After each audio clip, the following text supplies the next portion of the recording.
Well, hello YouTube. It's me, Fortmaster, and welcome back to Wasteland 2: The Director's Cut. Now, a little bit of a thing, a little bit of a mistake. You see, I recorded 4 episodes during this little session, and during 3.5 of them, I didn't have my mic on. So, for the next couple of episodes, I'm going to be recording audio after the fact. But I'm just because I don't know what to talk about, I'm not going to be just rambling on about stuff like I am right now. So I'm just going to pipe in as I need to, okay? Yeah, okay, so see you later.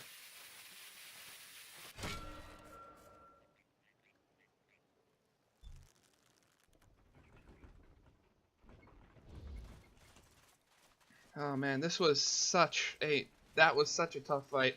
Yeah, I keep forgetting about. I always forgot about those. If I remember correctly, yeah, cannot open these up.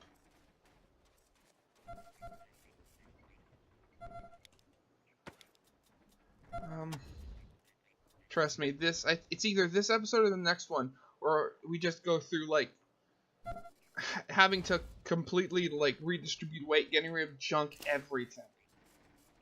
Yeah, we couldn't unlock them, but we could disarm the alarm.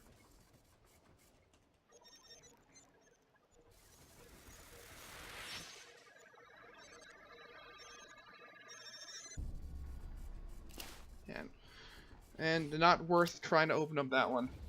And more landmines. I swear, if I had had the patience to go through all of these, Takayaka, whatever his name is, would be like level 50, I swear. And there's another one. Yeah, I'm just trying. It's like, are there any more? And I can't even open up that box, so, yay. Trust me, that is not the last explosion for this area. This landmine.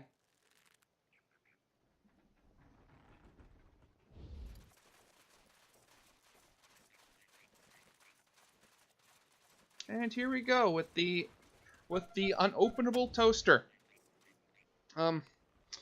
Yeah, so I will be back after I cut out all of the just trying and all of the, yeah, so I'll be back after this. And we're back! I'm gonna give you one guess of what's inside this toaster. Guess! Take a guess! I swear, there is literally 10 minutes of footage of me just trying and failing to open up this toaster. It is absolutely ludicrous. I'm leaving in this last little bit just to show you how annoying it was. See? Another failure. I swear, there was like a 5-minute stretch where no critical failures, just nothing. Yeah, and here we go. Look what's inside. A toaster heating element.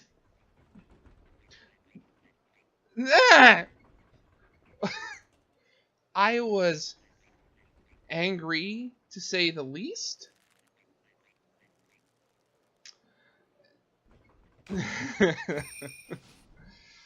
Oh, how fate hates me sometimes.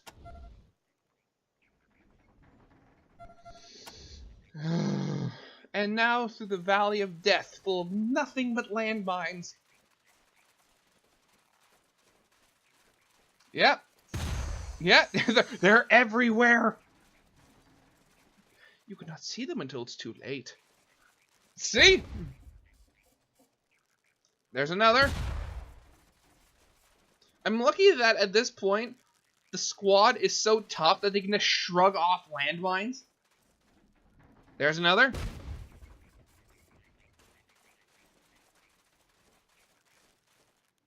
There's another. I mean, just imagine if in real life you were so tough where you could literally just walk off stepping on a landmine. That would be nuts. It'd be awesome, but it'd be nuts. Yeah, and then the ever-present wind noise. So yeah, at this point I was heading back to Angel Oracle to give them Mr. Manor's head.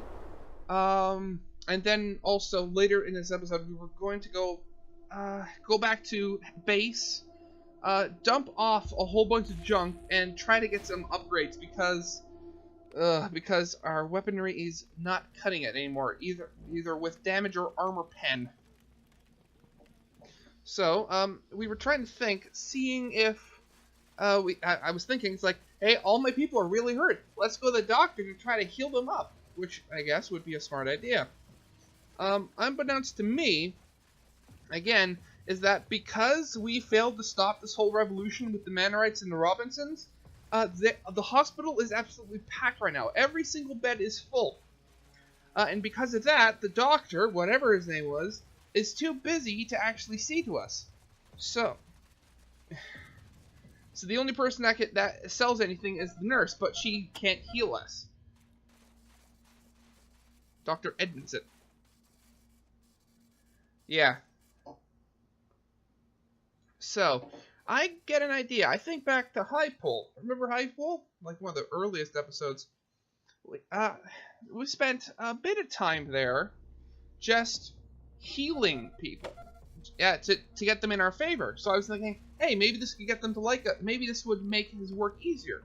We just use Brian's surgeon skill and heal them up. Well, it's not going to be that easy. After several times, I admit, yes, save scumming was involved. I saved after every time I healed one of these guys. Well, after this one, because I forgot. Yeah, and it's like, oh, why? That's the only thing that I was thinking. Why? And I load, and I'm just going to fast forward all through this part because it is tedious as nothing else. And I will see you again.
And I'm back.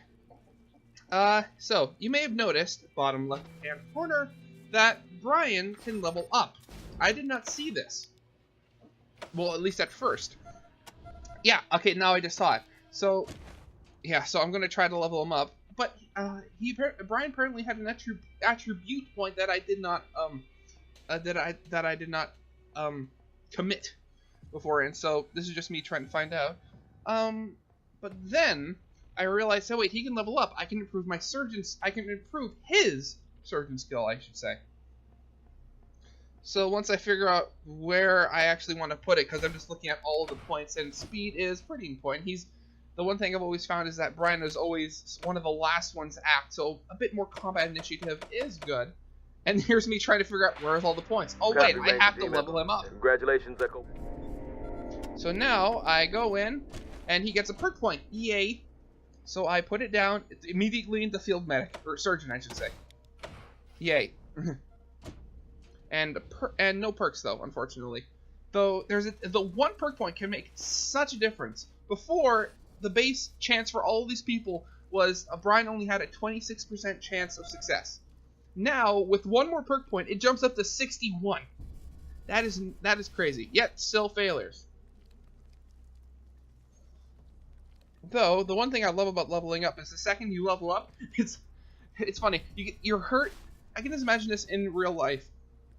Hurt soldier. He radios in. He's offered a field promotion. The second that happens, all of his wounds, all of his injuries and everything just instantly gone. And this was a bit annoying because sometimes he would stop just short and not actually do anything. But apart from getting some experience, all of this was for naught, because helping out all of these civilians does not free up any of the doctor's time. So, oh my god, those cricket bug things, I forget what they're... No, not echidnas. I forget what their name is. I don't know if you can hear them. I have the window open right now. Sorry. But, so yeah, so go over to Dr. Robinson. Same as before. So, that's that.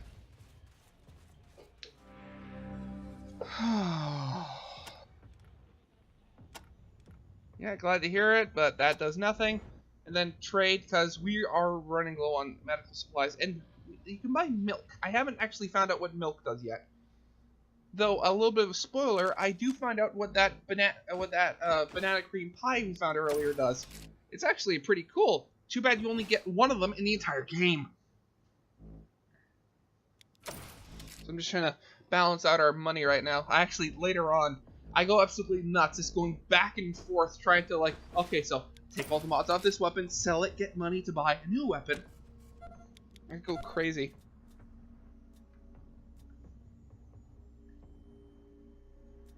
Yeah, I have no idea what Merkin is still. I'm just gonna sell off all junk. Bacon. Yummy. 2 fedoras, rimmed glasses, the Merkin. Then there's mustache wax down there, pig liver, and a watch.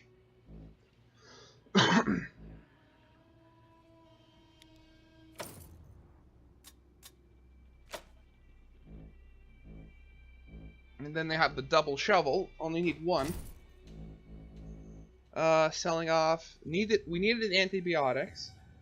Antivenom, yes. A basic trauma kit, always good to have. Beer, we're not going to use that. And that's 1.5 pounds we're not using. Display screen, health packs, the pain relievers. Yeah, good. We just bought the milk, and I have no idea if I'm ever going to need any of that stuff, so the only thing I ever sell is the snake squeezins.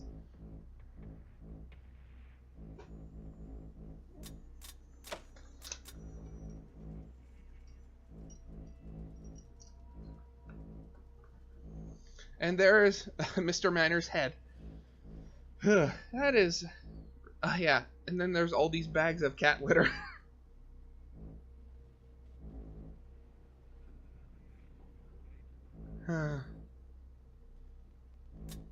That's absolutely nuts. We have an absolutely insane amount of broken parts. Actually, you know, I didn't think of it at the time. I could have lost so much carry weight by just dropping those off when we were at base. Why didn't I think of that at the time? Preparation G. Oh yeah, I was also going to sell all of the ammunition that we weren't using anymore to also lighten up weight. So like later on in the next couple of episodes, we move up to having Brian moves up to using an assault rifle. It uses 7.62 millimeter ammunition. So I basically sold all of the 5-point stuff. And while it lightened a lot of load, we didn't make a lot of money off it just because ammunition is rather cheap.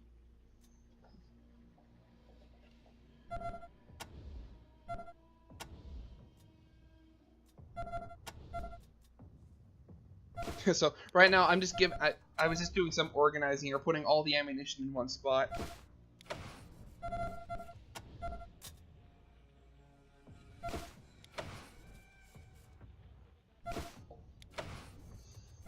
I love this game, but it can get a little, not annoying, but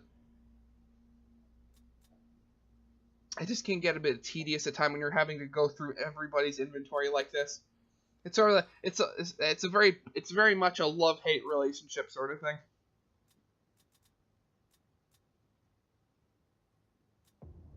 Poppy syrup. Did we sell this? I forget. Evidently not, and Brian's still over encumbered. You know, I'm just watching. It's funny when, even when they're over encumbered, they still use the same running animation, so it almost looks like they're running on a really slippery floor. And just again lightening the load. And I gave that to Ryan because it gives +1 to kiss ass.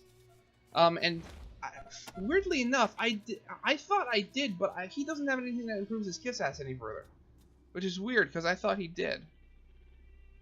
Then I was comparing the law rockets to the RPG. The RPG does a lot more damage, so I decide that I'm going to sell all of the law rockets because they do so much less damage. Like, I think it's 200 to 500, so it's less than half. Yeah, see, yeah. He didn't have anything. It's so weird. Other than that, money is the main issue right now for us.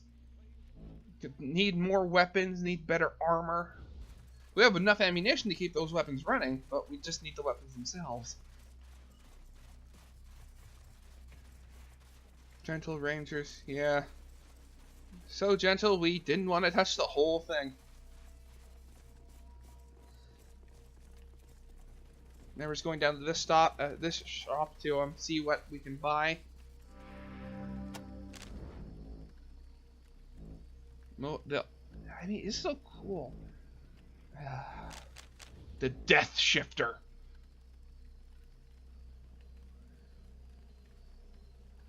Yeah, it does more damage, but we cannot buy it. More power armor. Wait a second, how much armor did that power armor actually give?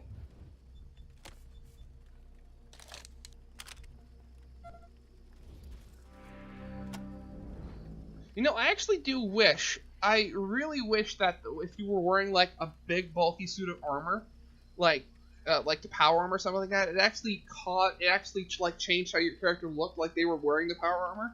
Because that'd be really cool seeing Albert run around in power armor wielding a cinder block on a shovel. And then the hold up, that's a really good shotgun. It does a lot more than Sukneet's current one.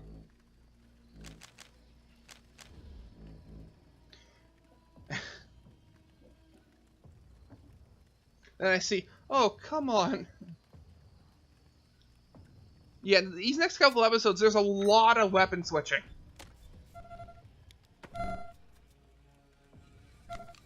Yeah, so I'm giving it to Albert. He's going to strip it.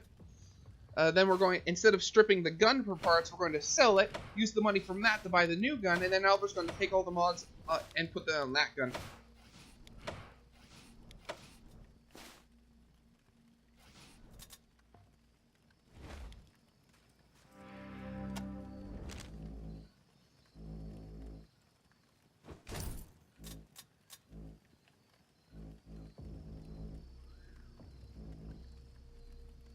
It's mine now. Yeah, we need more money! Sell all the 45!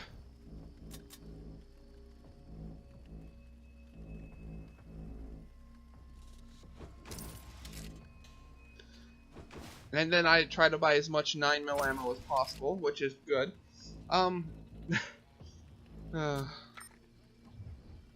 You're seeing all these stores, these shopkeepers just fill up their inventories with junk.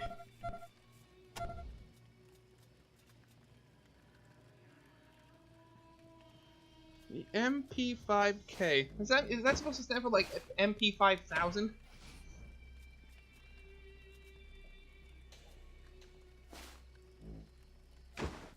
I never thought of it that way before. Oh, actually, I wonder if there are any mods that improve armor penetration. I never thought of that. It's a nice model, to say the least. And then I just remembered that I needed to return the head so to complete the quest, because that was my main mission right now, just to empty out the quest log.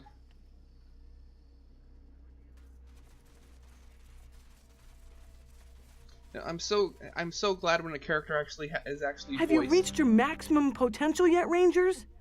It makes my job so much easier. Yes. We have the head. Okay, that's much creepier than I expected. But I've got to hand it to you, Rangers. So funny. Way to maximize your potential. Hey, we did what you asked. You asked for his head on a plate, and we gave it to you. I know just where to mount it. Right on top of the headless statue at the entrance to the Coliseum. What better way to demonstrate that when you bump heads with the Robinsons, you lose it. Yeah, at this point, she's not filling me with the greatest confidence that I made the best choice. Rangers, once my people finish getting situated here at the Coliseum, I want you to know that your people can count on us, for real. And in the meanwhile, if there's anything you need to help you realize your goals, then just help yourselves. Rangers! We did it! The Robinsons have exerted our ultimate power over the Coliseum! That was just a whole line of thought right there I don't even want to get into. And then there was that book, How to Have People Fall in Line. That increases leadership skill. Top right corner. Look up. Come on, top left. There we go. There we go.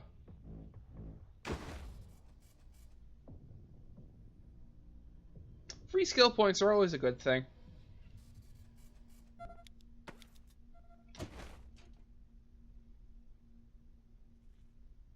Good.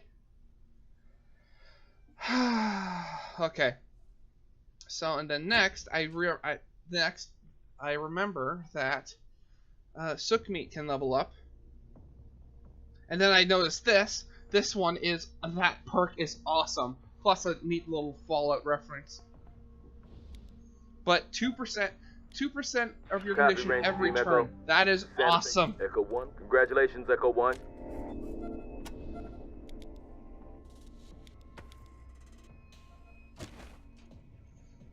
Yeah, no character points.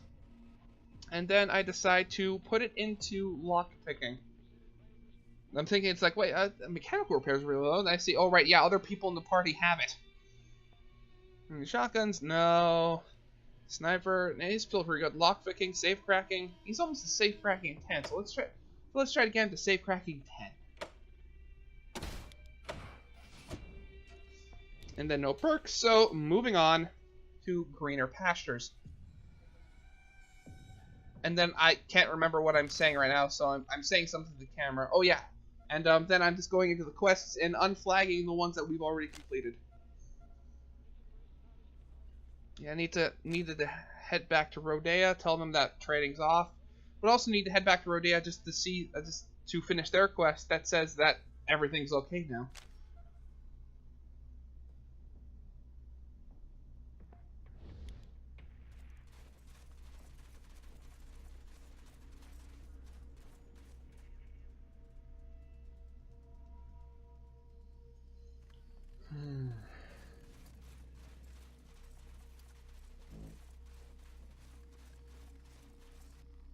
Basically found everything here at least. So we're heading out to continue on our quest.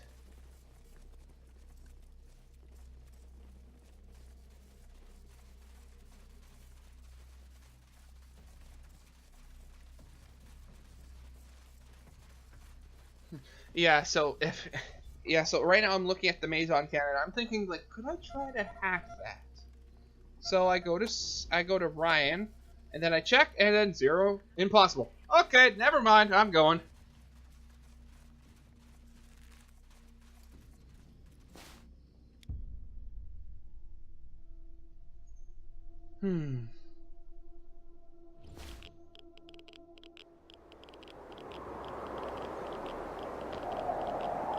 I was going to go up there. Wait, Rodea? Santa Fe Springs. I need to go there. At this point, I'm just trying to remember, where is base again? But then I remembered, wait, water treatment plant? Right.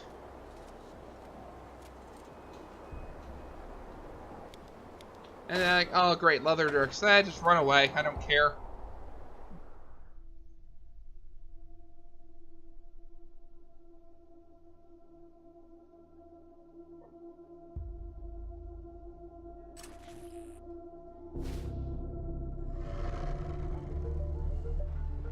Yeah, I was a bit confused here. It's like that's usually the sound that happens when you've done something for a quest, and I didn't do anything for a quest yet.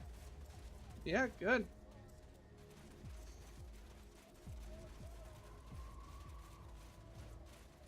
Oh yeah, and yeah, I'm thinking it's like, okay, going to the medical office. Wait a minute, this isn't the right building. This isn't even the right alleyway.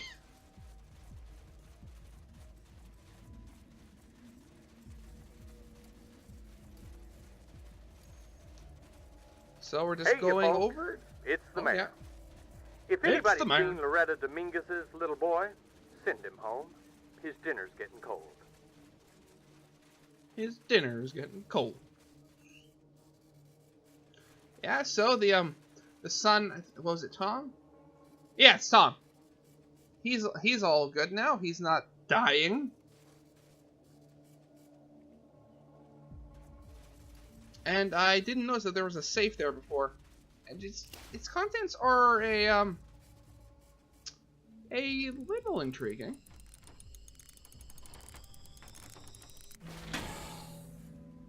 That's a charcoal hydrate, and then next to it is a first aid kit. I think the charcoal hydrate we could have used to get the leather jerks, like to get that the other like the final like big heavy melee guy, to get him sick so he was weaker. But I never thought of that. Yeah, so they make anyone knock anyone out who drinks it. Yeah. And then talk to the doctor. And it's absolutely great, because now that we saved the town, we can get healed here at any time for free. I mean, that's awesome. That's going to save a lot of money in the long run, that's for sure.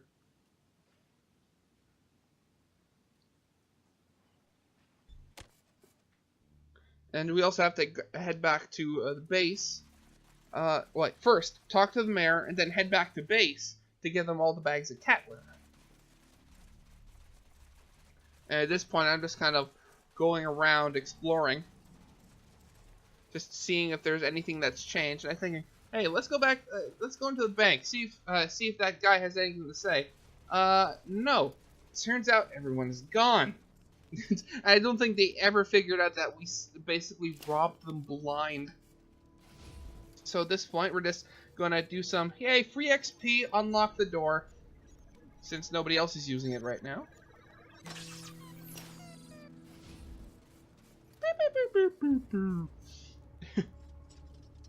Some of the sounds in this game are really funny.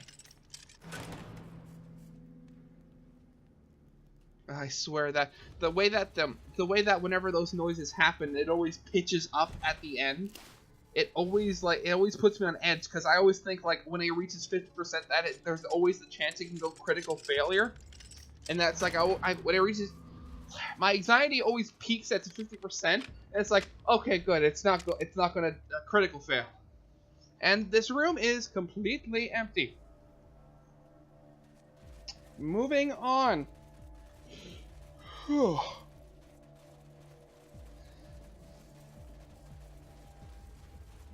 Not going to the crater, though I do talk to Dante. Remember the guy where we locked his wife in the shed so that she wouldn't die? Have any cat litter? Yeah, we got back cat litter. Yay, another one.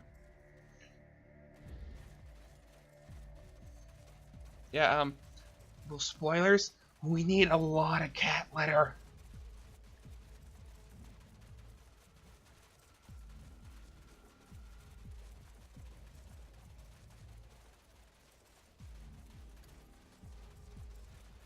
And then I also remember that, hey, wait a second, all those buildings in the middle of town, we can loot them now because we're higher level.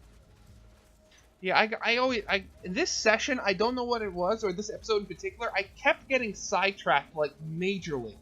I have no idea why. I remembered, oh right, yeah, these radio towers are broken. That sucks. And I'm thinking, I was like, okay, how am I going to fix these? Because I remembered reading somewhere that that guy Virgil, I think his name was, the guy where you get the quest to separate Dante and his wife. There is the if you get Dante and his wife separated, you yeah, he will repair the tower for you. And at this point, I'm just comparing how this gun, the M60, compares to Big Betty, and it's just the bog standard version, not the special version.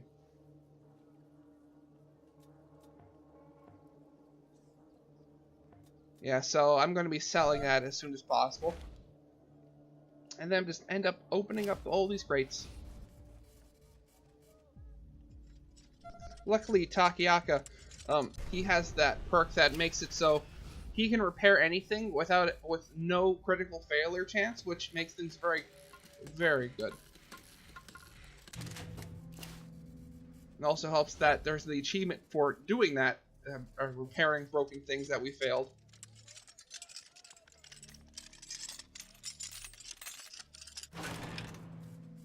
Yay! Bullets! There's the last box.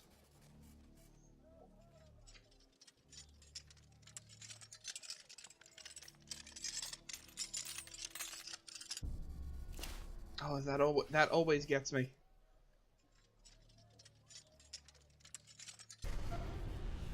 Critical failure. Open it up.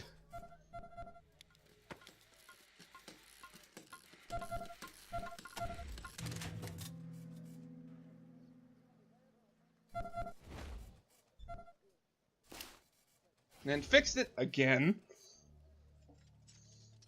I'm thinking, Sukhmeet, don't mess this up. Don't mess this up. Well, at least he didn't mess it up.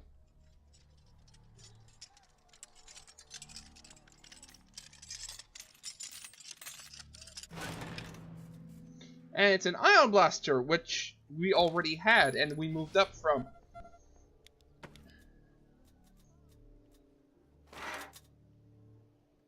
Yeah, somebody's like, yeah, this is just a plain downgrade. And then, I haven't yet noticed that Sukhmeet can level up. Copy, Ranger Team Echo. This is Santa Fe Base. Congratulations, Echo.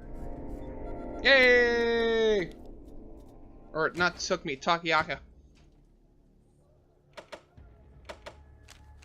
And he doesn't have enough points to level anything up. Hooray!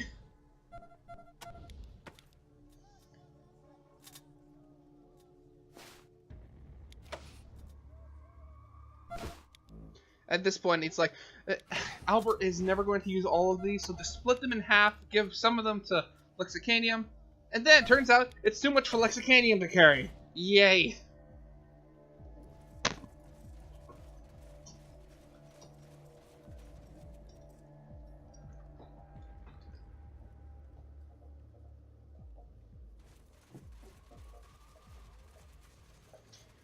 And then I remember this building, but there's nothing else to find in here except that one torn page.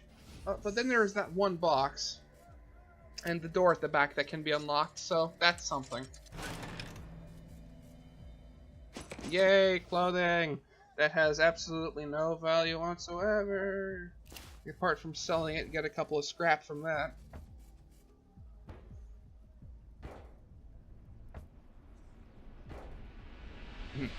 Kick. Kick. Failure. At least didn't break his leg again. Albert seems to have a bad habit of constantly breaking his legs.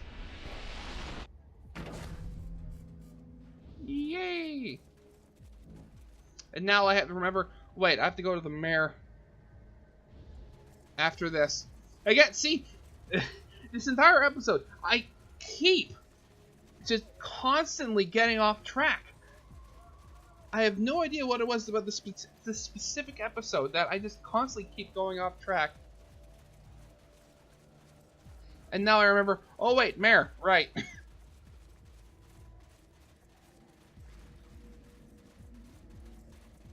You know, it would be fun if you could have more than 7 people. Just have like your own little personal army that's going around. That'd be cool.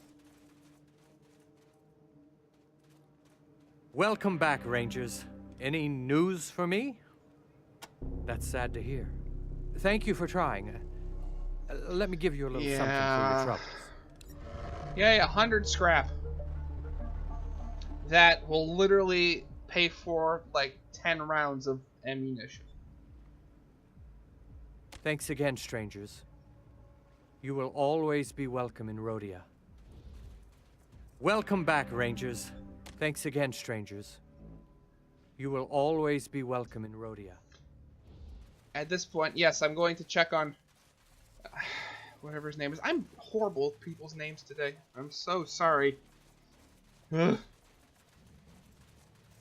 But just going, and then, but because we didn't separate Dante and his wife, he is not happy, so he's not going to help us. Just a little bit of spoiler warning there.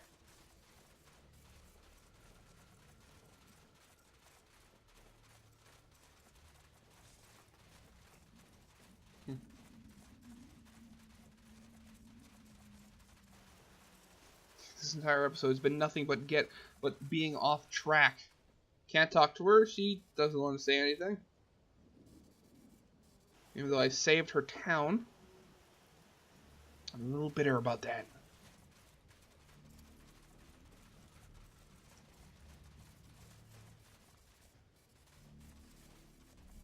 Yeah, just go away. Yeah, well, that's about it. So, episode's almost over. So, guys, if you liked, leave a like, subscribe if you have not, and yeah, I'll see you next time in the next episode with more of my post recordings, I guess. See ya.